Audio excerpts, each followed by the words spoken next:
আপনার ছেলে? বাবা সে তো ভীষণ ব্যস্ত, বিশাল অফিসে চাকরি করে। আচ্ছা একবার দাঁড়ান, বাড়ি পৌঁছলো কিনা দেখি।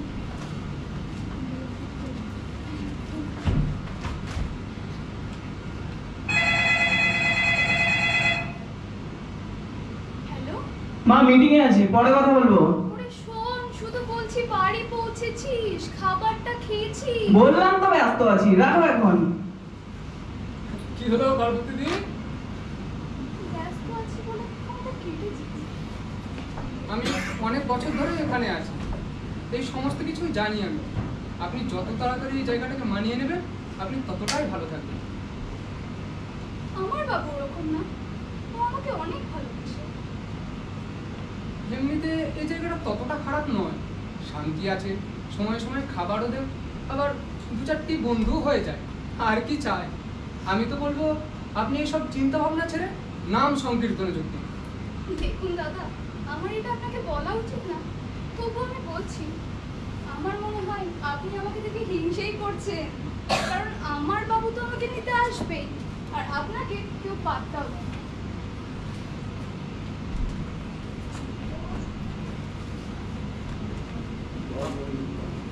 ফোন টোন করার আছে নাকি আপনার ছেলেকে কিছু? হ্যাঁ, উনি কিন্তু পড়ে গেল।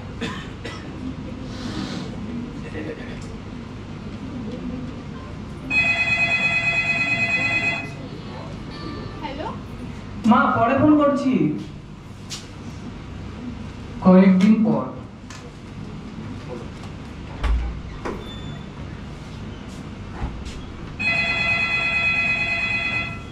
পরে ফোন করছি মা।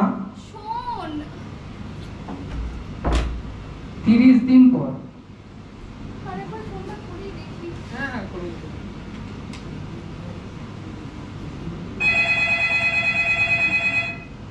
হ্যাঁ মা ড্রাইভ করছি, পরে ফোন করছি। শোন বাবা, 30 দিন, 1 মাস হয়ে গেল বাবা, কবে আসবি?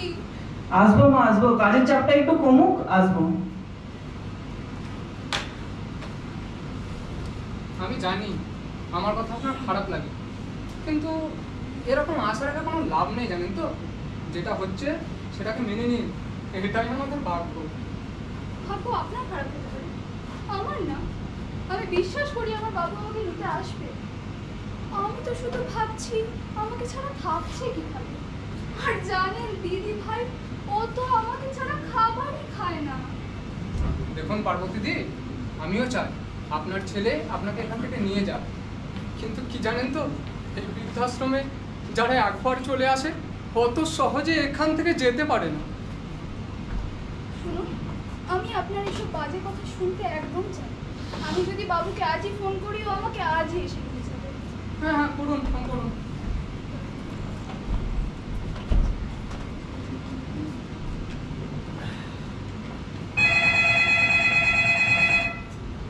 হ্যালো অনেক কাজ আছে মা, তোমার কি কিছু লাগবে? টাকা পয়সা কিছু পাঠাবো? শোন, টাকা পয়সা কেন?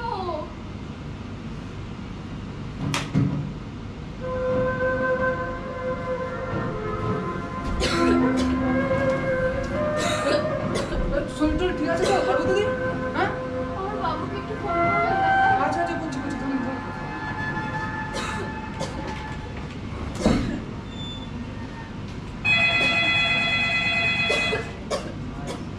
ফোন তুলছে না আপনার ছেলে?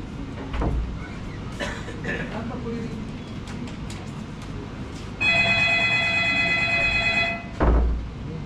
না। পার্বতী দি, পার্বতী দি, পার্বতী দি, পার্বতী দি, পার্বতী দি, ওঠো পার্বতী দি, ওঠো, কথা বলো পার্বতী দি,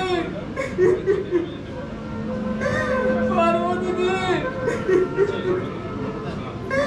একটা কথা বলো পার্বতী দি।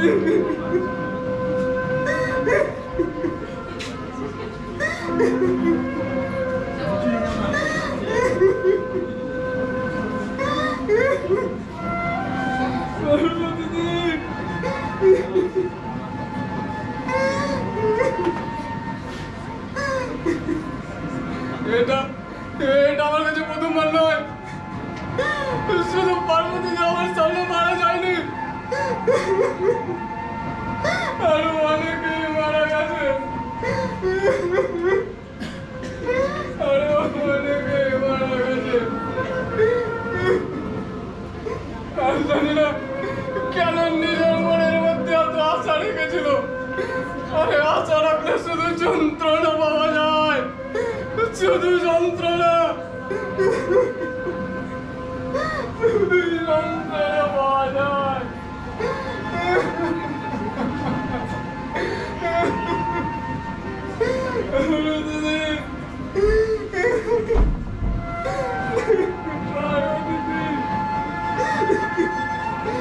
আমাদেরকে এখানে কেন রেখে যায় ভগবান? কেন? কি দোষ করেছি ভগবান? শুধু তো কোলে পিঠে করে মানুষ করেছিলাম ভগবান, শুধু তো কোলে পিঠে করে মানুষ করেছিলাম।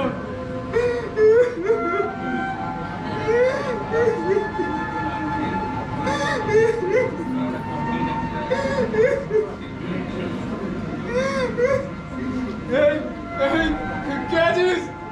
তোর ডেকে নেই ওনার ছেলেকে, আর বলে দে যদি এক সপ্তাহ হয়ে থাকে তাহলে যেন ওনাকে এখান থেকে নিয়ে যায়, এখান থেকে নিয়ে যায়। পার্বতী, পার্বতী, পার্বতী,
কল্পনা চাওলা গ্রুপ অভিনীত নাটক প্রতিদান।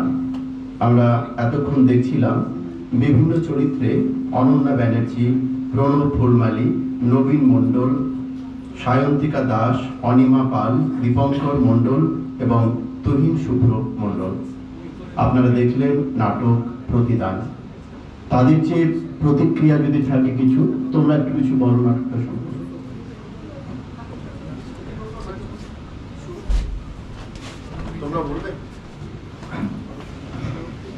যারা দুবেলা দুমুঠো না খেয়েও ছেলে মেয়েদের মুখে অন্ন তুলে দেন, নিজের পরনে ছেঁড়া বস্ত্র থাকা সত্ত্বেও নতুন জামা প্যান্ট কিনে দেন, ছেলে মেয়েরা কোনো ভুল করলে বেতের বাড়ি কিংবা গালে থাপ্পড় দিয়ে সঠিক রাস্তা দেখিয়ে দেন, ওনারাই বাবা মা। এই স্বার্থময় জগতে যেখানে স্বার্থের বিনিময়ে ভালো ভালো সম্পর্কের নীতি ঘটে, সেখানে মা বাবায় তার সন্তানদের নিঃস্বার্থভাবে ভালোবেসে যায়। আর ভালোবাসার প্রতিদান হিসেবে আমরা কি দিই? শুধুমাত্র অবহেলা? এটাই কি তাদের প্রাপ্য? এটাই কি তাদের প্রতি আমাদের প্রতিদান? কেন আমরা একজন দায়িত্ববান ছেলে বা মেয়ে হিসেবে পারি না তাদের শেষ জীবনটা ভালোভাবে কাটাতে দিতে? তাই আসুন ওনাদেরকে বৃদ্ধাশ্রমে না দিয়ে এই বৃদ্ধাশ্রম নামে পাখির খাঁচাটাকে ভেঙে ফেলি। ধন্যবাদ।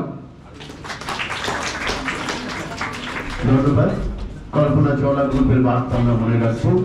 সেই সঙ্গে আজকের যে অনুষ্ঠান, তার প্রথম অর্থের অনুষ্ঠান এখানেই শেষ হলো। আমরা লাঞ্চ ব্রেকের পরে ঠিক 2টোর সময় আবার এখানে উপস্থিত হব দ্বিতীয় অর্থের অনুষ্ঠানের জন্য।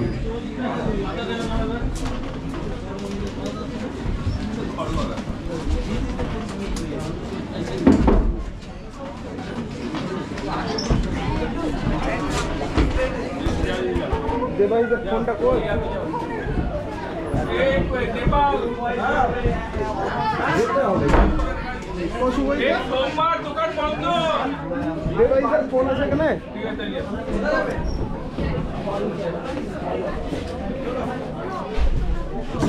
ফাটিয়ে দিচ্ছি। দারুণ দারুণ, আমি সেই দেখতে পাইনি আর দেখে নিলাম। ফোনে দেখে দিলাম।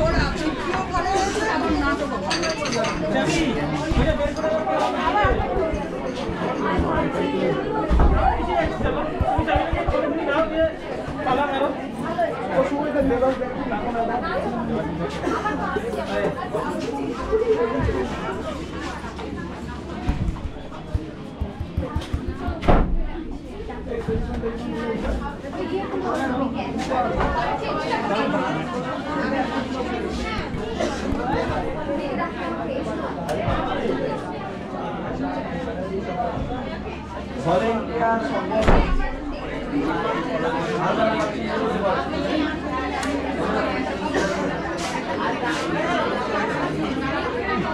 কাউকে বাদ দিতে পারবে না, কেউ কল করবে।